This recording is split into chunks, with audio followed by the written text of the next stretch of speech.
Don't let me down. You know Grandma and Grandpa are old, and they need help. Yeah, Mom, don't worry.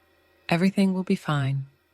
All right then, go on, Mom said, kissing me on the cheek before heading to the car. I climbed onto the bus, paid the fare, and stood at the very back. The bus was absolutely packed, and outside, the heat was unbearable. Unfortunately, I had to stay on until the last stop. About halfway through, fewer people remained, and the air became easier to breathe. A gentle breeze slipped through the open windows. I lifted my face into the wind, drinking in the fresh air eagerly. Last stop, the driver announced as we neared the station. The elderly ladies gathered their bags, bustling towards the doors, jostling each other with their elbows. I wasn't in a hurry and patiently waited my turn. I hadn't told my family I was coming. I wanted to surprise them.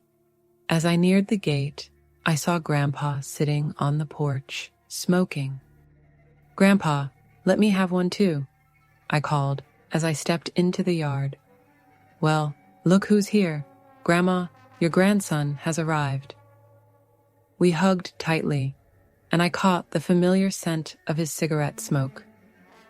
Grandma rushed out of the house, running toward me. "Stashik, why didn't you say you were coming?" "I wanted to surprise you," I smiled. She complained that the fridge was almost empty. I knew she was exaggerating, and soon the table was filled with pickles, boiled potatoes, a big jar of compote, and plenty more. "How long are you staying?" Grandpa asked. "At least a couple of weeks, then we'll see." "Stay as long as you want, even till September," he encouraged. "What's the point of the city? You just breathe dust and smog," Grandma added. "If my parents don't call me back, I might stay longer. Are there kids my age here?" "There aren't many young people, but some come for the summer," Grandma said. "I heard Yasha came recently," she mentioned. "Really?" I asked, chewing. "Yes, you should definitely meet him," Grandma smiled. "Yasha was my childhood friend. We never exchanged contacts, and I couldn't find him online." After lunch, I helped Grandma clear the table, then took a walk through the village. Walking along the main street, I ran into Yasha at the store. "Got ID for 18?" the cashier asked the young guy in front of me. Yasha showed his passport, and the woman smiled warmly. "Yashka, is that you? You look so different." I lightly touched his shoulder. "Do you remember me?" He slowly turned and said, "Stas, is that really you?" We hugged warmly. I bought some water, and we stepped out of the shop together. "Where are you headed?" I asked, nodding at the bag. "To my parents. They fired up the sauna and are grilling shashlik today," Yasha replied. "Want to come along? Remember Uncle Grisha?" As a kid, Uncle Grisha's house seemed huge. Now it looked smaller, as if it had shrunk with him. Yasha easily opened the gate and called, "Uncle Grisha, it's me. Hello?" The old man just coughed in reply. I hesitated at the door, but Yasha waved me in. "Don't be afraid, he's harmless," Yasha assured me. The house smelled of tobacco and something sour. What shocked me most were the walls covered with crosses, some scratched, some drawn with chalk, charcoal, pencil, or pen. My breath caught. I tugged at Yasha's sleeve. "I don't feel good." He smiled kindly. "Relax, Uncle Grisha's all right." When we entered the living room, a thin old man lay on the worn-out couch. Yes, Uncle Grisha had clearly gotten worse.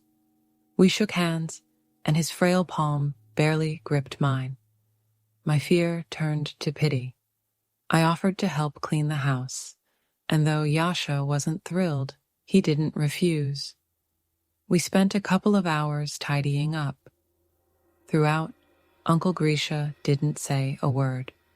Only when Yasha told him we were leaving and that there was food in the fridge did the old man suddenly shout, "Don't go to the dried-up lake after sunset. Listen to me. Don't go there after dark. You can go by day, but not after the sun sets," he rasped. A chill ran through me. Yasha seemed used to it and calmly said, "Don't worry, we won't go. Goodbye, Uncle Grisha." "Got plans for tonight?" Yasha asked once we left the gate. "Nothing much. You? Let's meet up." "Okay, I'll come by." We walked and chatted about little things, enjoying the evening. Approaching my house, I realized how much I missed my old friend, and that we hadn't talked enough during our short walk. Definitely, I needed to catch up and meet him this evening. However, my family had other plans.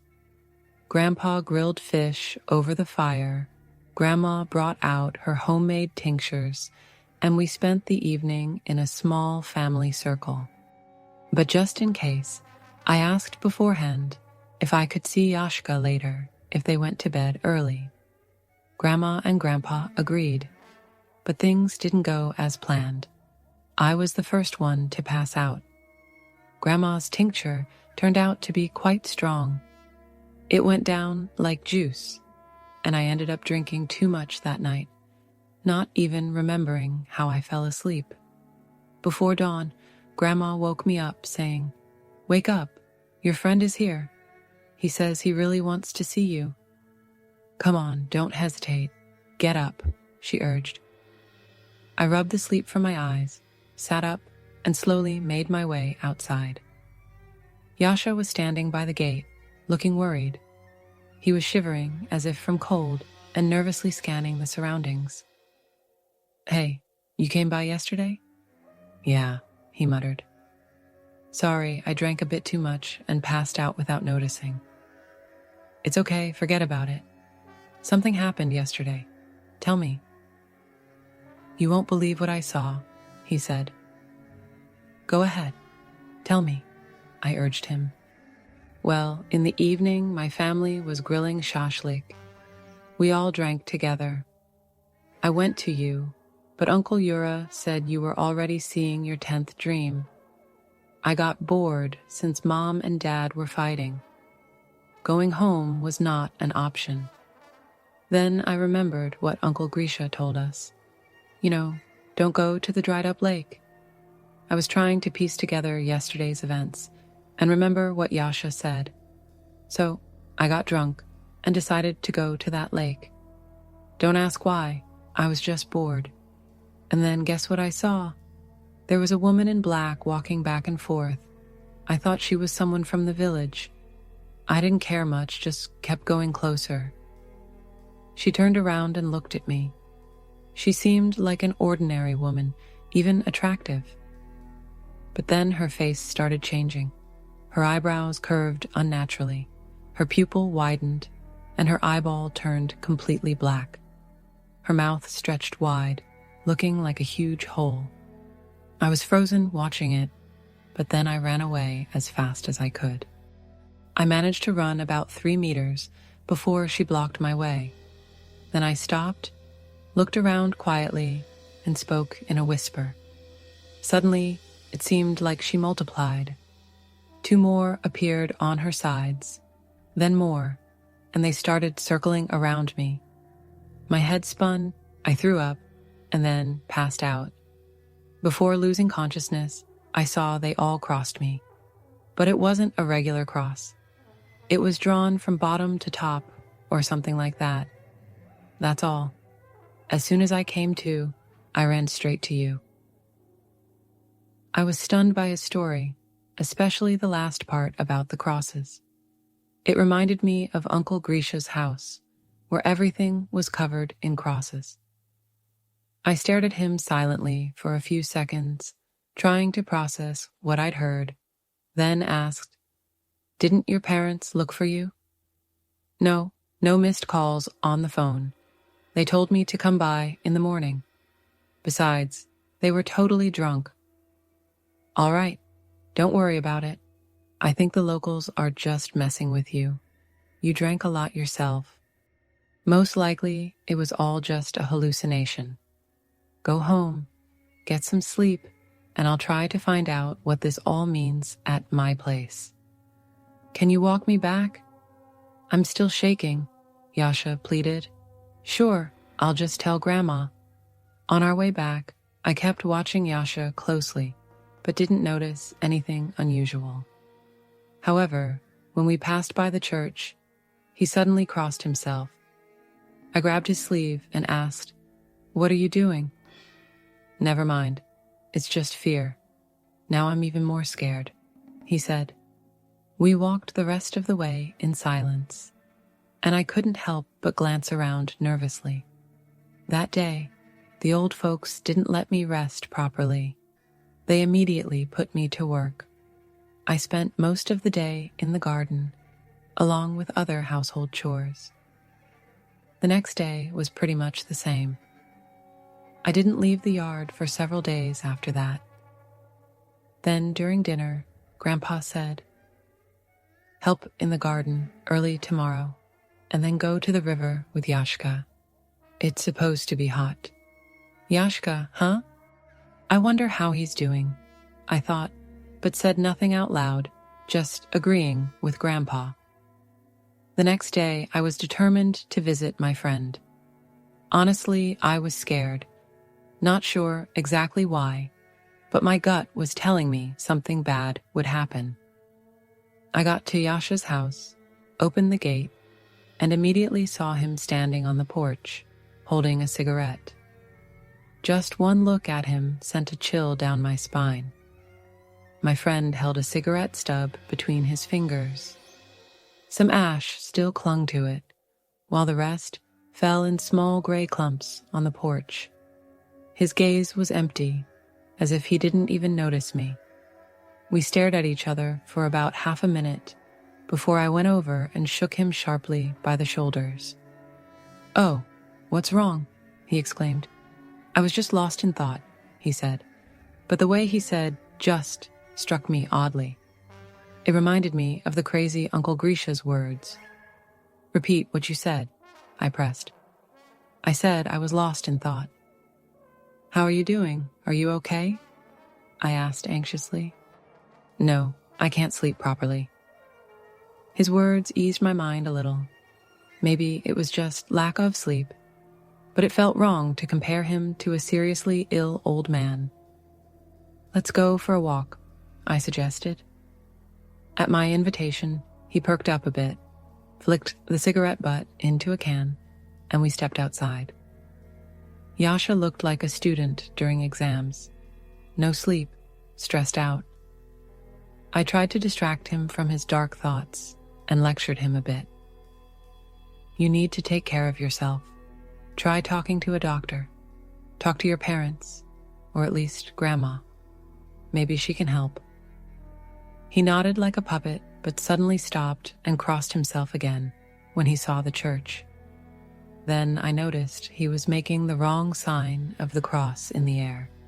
I felt sick, overwhelmed by a sense of hopelessness and fear. I can't even explain it properly. It seemed like the person in front of me wasn't my childhood friend anymore, but someone else, someone who had taken over his body. I immediately ran home with some excuse. I desperately wanted to know what had happened to my friend and if there was any way to save him.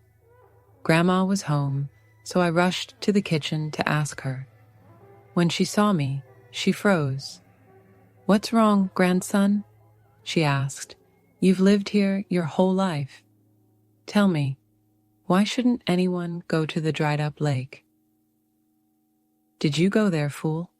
"No, I just don't have any business there."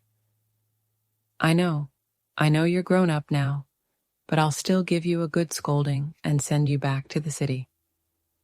"But I haven't been there," I insisted. "What's so special about that place?" "It's none of your business. Better go help with the potatoes." Talking to Grandma was useless. I decided to ask Grandpa everything. While he was smoking on the porch, I quietly questioned him about the strange place. He took a long drag on his cigarette, exhaled a cloud of smoke, and started telling me. The lake dried up before I was born. They say a dark force lives there, appearing as a woman who drives men crazy. After the war, there were few men left, and then this evil showed up. Honestly, I don't believe it because there weren't many cases of madness in our village. But I haven't been there myself, not because I was scared, but because there's nothing to do there. Grandpa didn't say much more, and besides him, there was no one else to ask about the place. Yasha stopped going outside. His parents didn't let me into their house. His father looked gloomier than a storm cloud, and his mother always had red, swollen eyes. I understood things were bad and didn't want to leave it as it was. Today, Yasha lost his mind. How many others would this thing destroy? After all, my own family lives here. That night, I couldn't sleep at all, thinking about Grandma and Grandpa. What if one of them was involved? What then? Terrible thoughts kept flooding my mind. I couldn't sleep and paced my room endlessly. Tears welled up in my eyes from fear. It's one thing to see crazy Uncle Grisha, but it's something else entirely to see your childhood friend lose his mind. Something had to be done, I thought to myself, and began to get ready. I put on my clothes, hung a cross around my neck, and took a knife with me just in case. Driven by fear, I tiptoed through the yard, stepped out of the gate, and headed toward the dried-up lake. From a distance, I noticed some movement.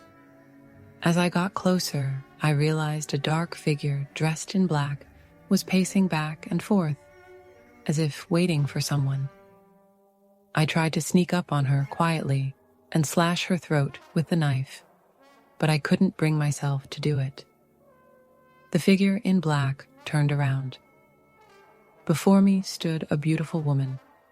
She stood motionless for a few seconds, and then the events unfolded exactly like in Yashka's story.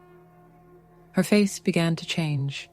Her eyebrows twisted, her eyes turned black, and her mouth stretched into a grotesque grimace. No normal person could open their mouth that wide. I stared at this creature while gripping the knife tightly. The blade pierced my skin, and something warm started flowing down my fingers. But I felt no pain and sensed nothing at all. Meanwhile, she slowly approached me, and suddenly, behind her shoulder, appeared another similarly deformed woman, and then another one after her. I only snapped out of it when they surrounded me and started moving in a slow circle. My hand clenched the knife even tighter. Eventually, I felt an unbearable sharp pain, unlike anything I had ever experienced. My loud scream that night was probably heard by the entire village. Only then did I fully realize what was happening and understood that I had to do something. For some reason, a prayer came to my mind. I silently repeated the Lord's Prayer and noticed the circle began to slow down. Then I started saying it out loud, and the more confidently I spoke, the slower their steps became. Finally, they stopped, and one by one began to disappear. Only one creature remained before me. She just stood there, doing nothing. I was afraid to stop praying, but I was also scared to do anything else. Then, when her right hand, fingers pinched together, slowly began to rise, I unexpectedly grabbed the knife by the handle and struck her several times with force. The blade passed through her as if through butter. Black liquid flowed from the wounds. The creature melted away like a candle, and soon nothing was left of her, except for a viscous dark liquid that the earth immediately began to absorb. I don't remember how I got home that night. I woke up in the morning completely exhausted. Somehow, I managed to get to the wash basin and saw in a small mirror that blood was running from my nose. Before I could do anything, I lost consciousness. An ambulance took me to the district hospital. I stayed there for quite a while, about a month. The first few days felt like a delirium. My poor parents almost went crazy. But Yashka, after all, did go crazy. He was also hospitalized, though in a different place. Now he's under psychiatric care and considered legally insane. Rumors about that lake quickly spread through the village. I heard this story too. Long ago, a girl drowned in that lake after a tragic love affair. They say she tied a rope around her neck and jumped off the steep shore.